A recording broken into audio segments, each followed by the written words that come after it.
Entre le monde du 1er janvier 2022 et celui d'aujourd'hui, tellement de choses ont changé. L'équilibre des forces mondiales est en pleine bascule. La paix est menacée au Moyen-Orient, en Afrique, en Asie et jusqu'en Europe. La prudence guide les marchés, les économies reculent face à ces désordres et à ceux causés par une crise sanitaire mondiale sans précédent.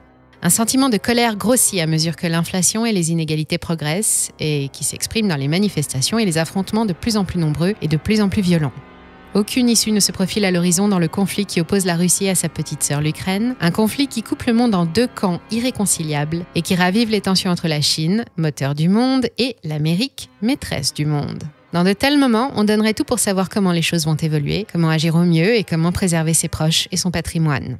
Nous avons décidé de vous présenter une sorte de revue de marché en nous appuyant sur les analyses de ceux qui ont une parfaite connaissance de la situation, des vedettes de Wall Street, institutions internationales et autres génies de l'économie mondiale. L'inflation généralisée peut-elle encore être arrêtée et à quel prix ?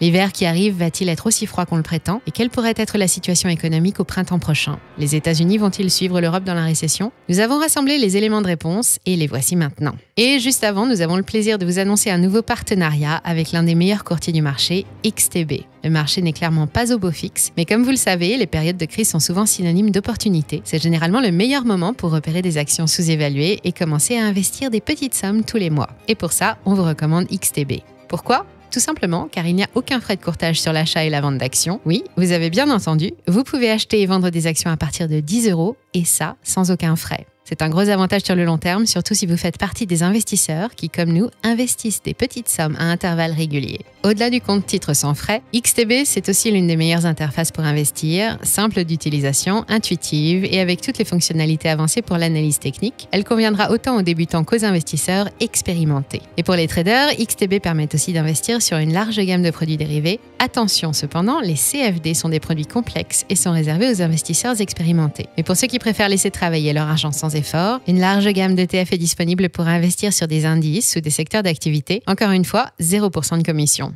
On vous met le lien en description et si vous souhaitez tester la plateforme avant de vous lancer, commencez par ouvrir un compte démo, c'est gratuit.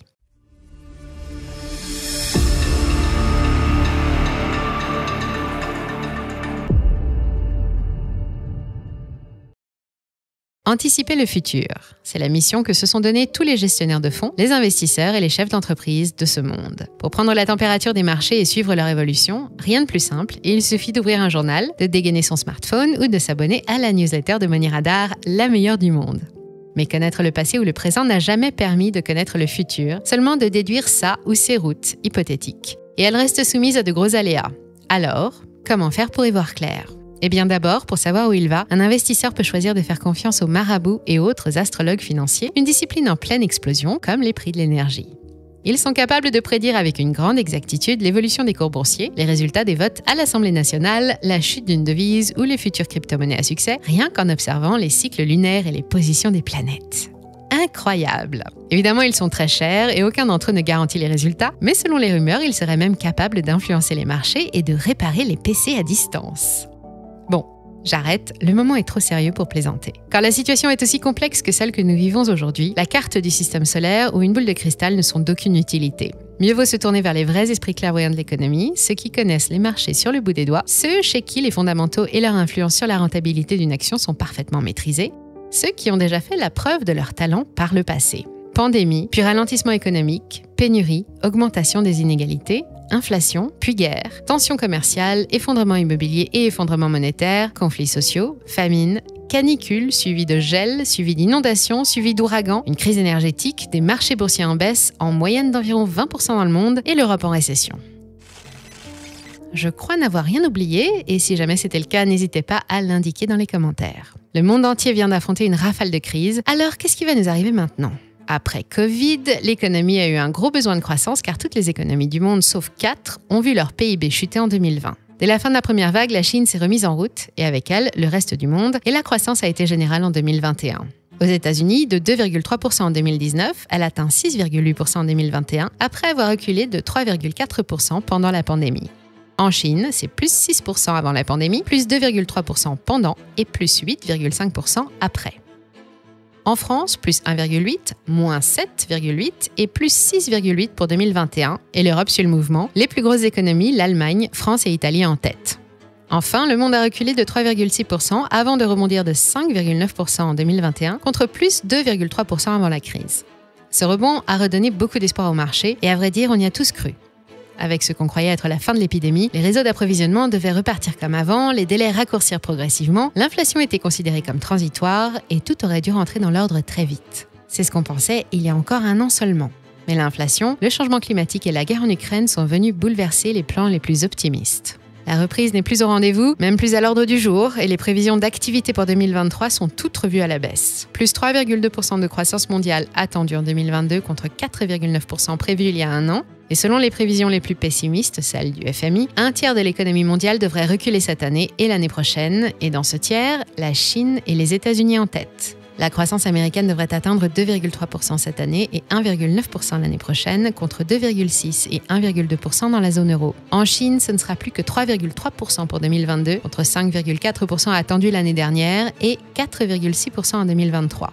Les pénuries et la crise énergétique qui l'accompagnent stimulent les prix comme on ne l'avait plus vu depuis 80 ans et l'inflation est devenue le sujet de préoccupation numéro 1 des banques centrales.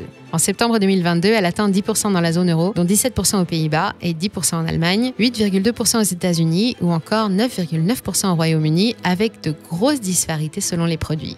L'alimentation et les énergies sont évidemment les plus touchées. En France, l'INSEE nous rappelle que nous combattons 5,6% de hausse seulement en septembre. Un score aussi honorable n'est du coup bouclier tarifaire qui a limité l'impact des prix de l'énergie sur le coût de la vie, mais le dispositif va être revu au 1er janvier et l'inflation devrait alors prendre des couleurs et rattraper les autres pays d'Europe. Pas le temps de se remettre de la fièvre du Covid et les banques centrales se retrouvent devant un choix délicat et urgent qu'il n'y a plus moyen de repousser, sauver la monnaie et le pouvoir d'achat ou sauver les marchés financiers.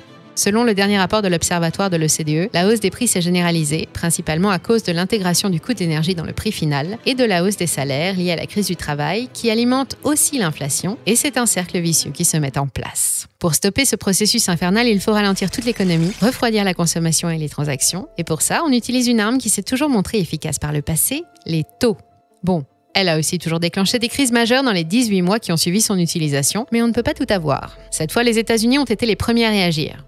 Longtemps considérée comme transitoire par la Fed, la Banque centrale américaine ne s'est préoccupée du sujet qu'à partir de mars 2021. Depuis, les taux directeurs ont été relevés 3 fois pour atteindre 3,25% à l'heure où nous réalisons ce film. Mais après avoir légèrement ralenti en août, l'inflation repart de plus belle en septembre et la Fed se voit obligée de prévoir de nouvelles hausses de taux, des hausses qui affolent déjà les marchés financiers. Chez JP Morgan Chase, la première et plus grosse banque américaine, on estime que la Fed a trop attendu et n'a pas frappé assez fort. Ces prochaines mesures destinées à refroidir l'économie vont surtout refroidir les bourses de 20% supplémentaires. Alors qu'actuellement l'Amérique tourne encore bien, les ménages empruntent et consomment comme d'habitude, et les entreprises investissent toujours, elle entrerait en récession d'ici 6 à 9 mois. Une prévision pas très gaie, émise par Jamie Dimon, le PDG de la banque, et rapidement tempérée par Peter Oppenheimer, autre PDG d'une autre célèbre banque américaine, Goldman Sachs. Peter nous dit que 20% c'est peut-être un peu trop, mais il ne faut pas rêver et se préparer à une baisse significative jusqu'à ce que les taux directeurs se stabilisent. La Fed a d'ores et déjà annoncé vouloir prendre l'inflation de vitesse avec une nouvelle hausse prévue fin octobre, une autre avant la fin de l'année et encore une au premier trimestre de l'année prochaine. Les taux pourraient alors atteindre 4,75% avant décembre et même 5% en mars prochain. Côté européen, ce n'est pas plus brillant. La BCE n'a remonté les taux qu'en juillet dernier d'un timide 0,5% et en septembre de 0,75%. Insuffisant. Et d'autres hausses sont prochainement programmées. La première interviendra fin octobre, un relèvement de 0,75% pour atteindre 2%. Critiquée pour son inaction, la BCE se défend. Pas question de provoquer une crise financière ou de mettre les États en difficulté pour rembourser les dettes qui se sont accumulées pendant la crise sanitaire, des dettes qui atteignent des sommets après les divers plans de soutien mis en place dans toutes les économies développées. Près de 71 600 milliards de dollars dans le monde en 2021 contre 52 200 milliards en 2020, une hausse de 40%. En tête des pays les plus endettés, 30 000 milliards pour les États-Unis et 13 700 milliards en Europe. La punition pour avoir si longtemps hésité va être rude et la BCE va devoir mettre les bouchées doubles si elle veut infléchir le mouvement. Pour l'Observatoire de l'OCDE, l'inflation devrait ralentir dès l'année prochaine, mais les prix resteront très élevés et elle sera toujours, quoi qu'il arrive, nettement supérieure aux 2% d'objectif. Du côté du FMI, on craint qu'elle ne conduise à l'insécurité alimentaire partout, y compris dans les économies occidentales, où elle frappe déjà les plus fragiles et entraîne des conflits en pagaille. Comme l'inflation, la précarité énergétique qui menaçait déjà des milliards d'habitants des pays en voie de développement va dorénavant toucher toutes les économies du monde. En Europe centrale, on est particulièrement dépendant du gaz russe, notamment en Allemagne, en Hongrie, en Autriche ou en Slovaquie, et l'Union européenne va devoir se montrer soudée cet hiver. S'il est froid, les coupures sont à prévoir et les solutions de secours qui permettraient à ces pays de compenser les livraisons manquantes ne sont pas nombreuses. Il devrait commencer à manquer dès janvier prochain. L'électricité voit son prix calqué sur celui du gaz et du pétrole et même le charbon, suivant le même chemin. Les États-Unis ont tenté de plafonner les prix de l'or noir, mais se sont heurtés à l'OPEP. Il n'existe plus actuellement aucune énergie qui soit bon marché et capable d'assurer chaleur et puissance pour un coût raisonnable et aucun moyen de se sortir de cette panade à court terme, à moins de reprendre les relations avec Gazprom. Pendant que la Russie exporte son gaz européen en Inde et en Chine à des prix délirants et qu'elle encaisse des fortunes, il n'y a pas que les agriculteurs et professionnels de la neige qui scrutent les prévisions météo pour l'hiver prochain. Si vous n'avez pas encore cédé à la tentation d'aller lire les premiers bulletins qui commencent à tomber, je l'ai fait pour vous. Après 5 hivers particulièrement doux en Europe, ceux qui en attendaient un 6e peuvent se réjouir car il semblerait bien que pour le moment, c'est ce qui se profile à l'horizon. Évidemment, les prévisions météo à si long terme sont à peu près aussi sûres que celles des astrologues financiers, mais une tendance globale se dégage des modèles actuels. Après un temps typiquement automnal en novembre, décembre sera le mois le plus froid, avec une alternance de fraîcheur et de redoux, et il sera suivi d'un mois de janvier plus doux et humide que la normale sur l'ensemble de l'Europe. Croisons les doigts, d'autant plus que malgré ses efforts, EDF doit faire face à des grèves et peine à faire repartir quelques-uns de ses 26 réacteurs toujours à l'arrêt. Évidemment, les marchés réagissent à toutes ces mauvaises nouvelles.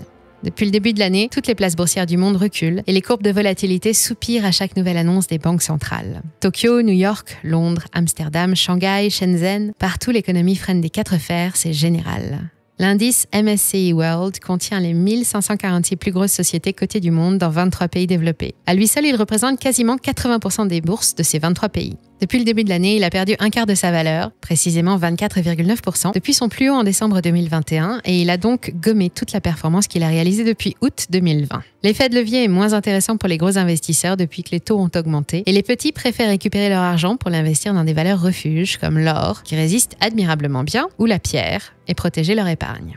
Côté immobilier, comme sur les marchés boursiers, après la manne d'argent apportée par les plans de soutien et les envies de verdure nées pendant les confinements, les prix se sont envolés. Partout dans le monde, les citadins ont envahi la province et les faubourgs et fait grimper les prix un peu partout, excluant au passage les ménages les moins riches pour lesquels acheter sa maison est soudain devenu un rêve inaccessible. Depuis l'année dernière, la fièvre s'apaise enfin et le marché donne des signes de retournement. En Europe, c'est moins 10% en 2021, moins 5% en 2022 et on attend moins 3% en 2023. Cet atterrissage tant attendu du marché immobilier est plutôt une bonne nouvelle pour les professionnels et les futurs acquéreurs. En France, pour acheter un bien immobilier en 2021, il faut compter en moyenne 17 années de travail. C'est 2 années de plus qu'en 2020 et 10 de plus qu'en 1995. Mais les banques prêtent de moins en moins et le crédit coûte beaucoup plus cher. Acheter son bien en 2023 va donc réclamer de présenter un dossier parfait à son banquier, de l'apport, des garanties, un revenu confortable et aucune facture d'énergie en retard. Bref, ce ne sera pas donné à tout le monde. Alors, récapitulons. La reprise économique est plus généralement d'une vie normale, c'est-à-dire non perturbée par les mouvements sociaux, les pénuries, les confinements, les catastrophes naturelles ou les pertes de revenus, est très difficile à envisager dans les conditions actuelles et la fin est impossible à prévoir. Demain n'a jamais fait aussi peur. Il effraie même plus que dans 5 ou 10 ans. On le voit d'ailleurs avec un phénomène plutôt inquiétant, l'inversion des courbes des taux aux États-Unis et en Europe. Vous l'avez peut-être remarqué, mais les taux à court terme sont plus élevés que les taux longs. Et à rendement élevé, risque élevé, ce sont nos banques centrales qui le disent. Ces mêmes banques centrales vont poursuivre et accélérer le resserrement de leur politique monétaire pour essayer de ralentir une inflation déjà stimulée par le coût prohibitif de l'énergie et la hausse des salaires dans presque tous les pays de l'OCDE. Les prix de l'énergie ne baisseront que lorsque chaque pays dépendant du gaz russe aura trouvé une solution alternative pérenne, ou bien que lorsque les relations avec la Russie reprendront, ce qui finira bien par arriver un jour. Et personne ne sait ce qui se passe dans la tête de Vladimir Poutine, pas même le meilleur marabout du monde. D'ailleurs, à ma connaissance, aucun d'entre eux n'a prévu la démission surprise de la première ministre britannique Liz Truss après 44 jours en poste, une livre qui dégringole et un échec politique cuisant. Mais certaines choses sont plus sûres. Par exemple, oui, les prix vont continuer d'augmenter et l'année prochaine sera douloureuse pour les plus fragiles. Bien qu'en France, nous soyons à peu près à l'abri des pénuries de produits alimentaires de base, certains produits vont manquer dans nos rayons. Ensuite, tout dépendra des récoltes mondiales et donc des caprices du climat, qui n'en fait qu'à sa tête, mais c'est normal, l'humanité lui a longtemps fait la guerre. Cet hiver sera peut-être doux et nous avons commencé à réduire nos consommations d'énergie, mais les coupures auront quand même lieu. Le chômage devrait progresser, alimenté par les difficultés des entreprises à payer leurs factures d'électricité. Aux États-Unis, il devrait grimper de 3,8 à 4,4% contre 3,9% prévu initialement pour 2022. La récession américaine est attendue pour mars à juin prochain. L'Asie est toujours pénalisée par l'activité chinoise qui ralentit et qui alimente le recul général des économies du monde. En cause, le zéro Covid et les confinements, mais aussi des phénomènes météo extrêmes et destructeurs, sans compter la chute du marché de la construction qui a pesé pour plus d'un quart de l'économie chinoise pendant plus de 30 ans. Enfin, en Europe, le chômage devrait se maintenir jusqu'à la fin de l'année, mais le plus dur de la crise n'est pas encore passé. La récession européenne, elle, ne fait que commencer. Et quand l'Amérique la rejoindra, l'Occident se trouvera soudain dangereusement affaibli. Si vous voulez en savoir plus sur tout ce qui va nous manquer cet hiver, nous avons récemment publié une vidéo qui traite spécifiquement du sujet. Et vous pouvez aussi voir ou revoir les mécanismes du marché monétaire et de la chute de l'euro avec une autre de nos vidéos. Vous les retrouverez facilement en cliquant sur les liens qui figurent dans le descriptif. Et si vous cherchez un courtier fiable et sans frais sur l'achat d'actions, on vous conseille d'aller voir du côté de notre partenaire XTB. Vous pourrez le tester gratuitement grâce au compte démo. On vous met le lien en description. Nous, on vous dit merci pour votre fidélité et à très bientôt sur Money Radar.